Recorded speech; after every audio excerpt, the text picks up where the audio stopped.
If you go to Bethlehem today in the Holy Land, it's a small city just outside of Jerusalem. And in the city is a church that's been built over the spot where Jesus was born and where he was laid in the manger. And it's a very old church. It goes back to the 3rd century at least. As you come to the church, there's a low door on the wall of the church to get in. It's about this high. So they claim that it's so that you can't ride horseback into the church. For whatever reason, through history, people must have wanted to do that. But you have to stoop down to get into the church. In other words, you have to humble yourself and become small to enter into the place where Jesus was born, just like God humbled himself and became man. In this church, there are images and paintings on the wall that show the visit of the 3 kings. When the Turkish people and the Muslims came and took over the Holy Land, they did not destroy the church in Bethlehem because they saw that painting of the 3 kings wearing the garments that they would wear from Arabia. And so they preserved the church because of that. So now it's one of the oldest churches that remains standing in the Holy Land.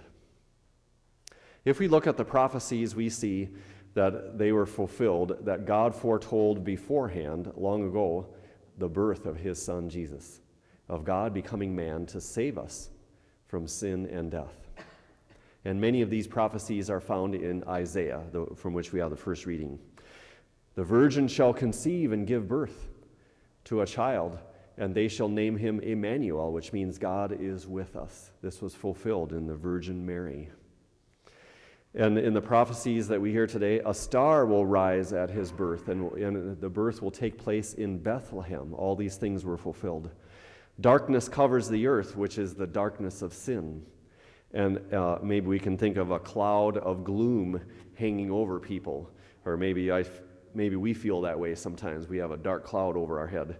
But this says the opposite is true because of Christ, because of your baptism and being made a beloved son or daughter of God. Instead of a dark cloud over your head, now you have a ray of light, the light from heaven shining upon you. They arrived on camels. They brought riches and opened their treasures, gold, frankincense, and myrrh, all this predicted in Isaiah. And they proclaimed the praises of the Lord. When we look at the gospel, we notice 2 different responses to the birth of Jesus as king. We have on the one hand the response of Herod, and on the other hand the response of the 3 kings who came from the east. Herod was not a legitimate king of Israel. The kingship of Israel was supposed to be the sons of David, the descendants of King David all the way down. Each one was the king, and that would have been, by right, Joseph, the father of Jesus. But he was not in control anymore. Israel is an occupied country. And so the Romans, before that was the Greeks, occupied it and put up their own king. And so that's who Herod is. So he's afraid he's going to lose his kingship when he hears about this king who is going to be born. Even though Jesus is an infant, he seeks to kill all the 2-year-old Hebrew boys and younger. And these are the holy innocents, those who give their lives for Christ. They are in heaven. The family, Joseph is warned in a dream to take the family to Egypt, and so he escapes from the death coming to Jesus. What is the response of the 3 kings? They say, rather than responding with fear, they say, "Come, let us adore him." They recognize their authority as kings comes from God, and so they seek to worship him. The same person, Jesus, but 2 different responses. So the difference is not in Jesus, who is the Lord, it is in the hearts of those who hear about it. What is my response to Jesus the Lord? Each one of us are called to make a response to Jesus.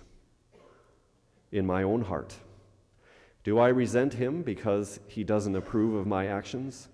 Or do I love him because he forgives me? Do I keep my distance because I'm afraid of what he will think of me? Or do I draw close and embrace him? Do I think I really don't need Jesus, I'll be just fine by myself? Or do I worship him and say, you are my Lord and my God? We might say, I wish Jesus were around today that we could go and adore him like the three kings did. But the answer is, he is with us. Jesus says, I will be with you until the end of the world. And that's especially true in the Eucharist, which becomes the body and blood. It is Jesus himself in the Eucharist. And so we can come to adore him, to express our love to him. And we can take extended time of adoration by going to pray before the Eucharist in the Blessed Sacrament Chapel. We pray that we can have a love for Jesus, especially the child Jesus, as he comes to us, just like the three kings. Come, let us adore him.